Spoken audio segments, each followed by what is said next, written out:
say why America is the greatest country in the world?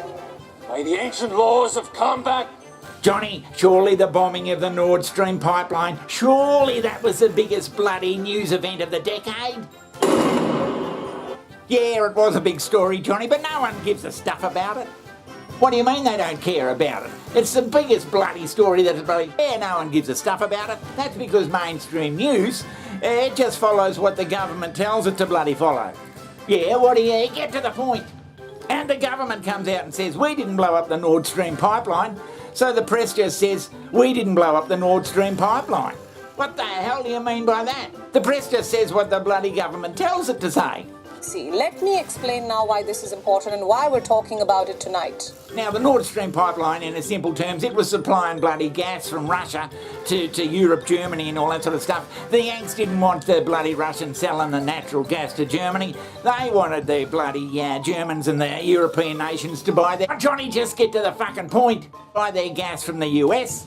And so way back in a couple of years ago, the US said they didn't want the Nord Stream pipeline, and lo and behold, the fucking Nord Stream pipeline blows up, and no one can seem to find out who did it.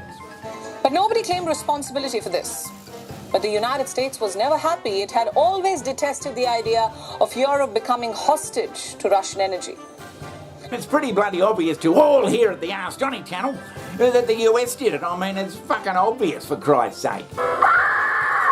But forget about all that shit, Johnny. The people out there who listen to mainstream news, they're not really interested in what's going on around them in the first place.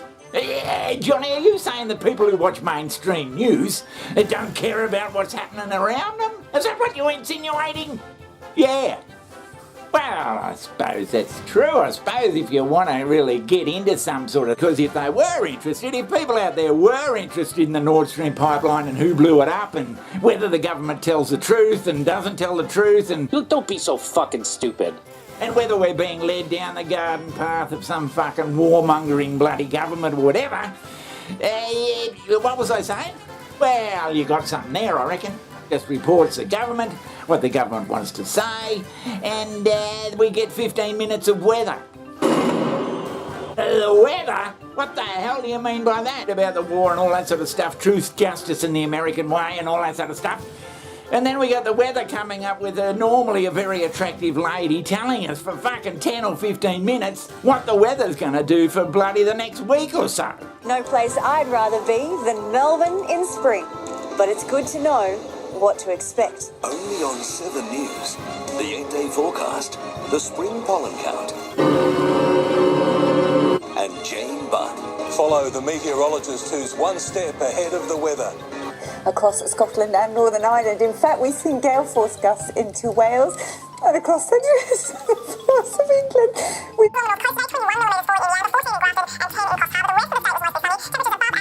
The weather? Johnny, you're talking shit this episode. Well, it suggests to me, Johnny, that people are more concerned about what's going to happen for the bloody over the weekend for their weather than they are about thermonuclear war. But we really shouldn't have the label of mainstream news anyway, Johnny. The news should just be the news. The government should be... let me get this straight, Johnny. You reckon that people who don't care about what the fuck's going on around them, they just watch mainstream news and they put more importance on the weather than they do about fucking nuclear war? Is that what you're saying? You're saying, Johnny, if people out there were more concerned about what the hell was going on, they wouldn't be letting the governments of the world just get away with what they get away with. Colonel Jessup, did you order the code red? You don't have to answer that question. I'll answer the question.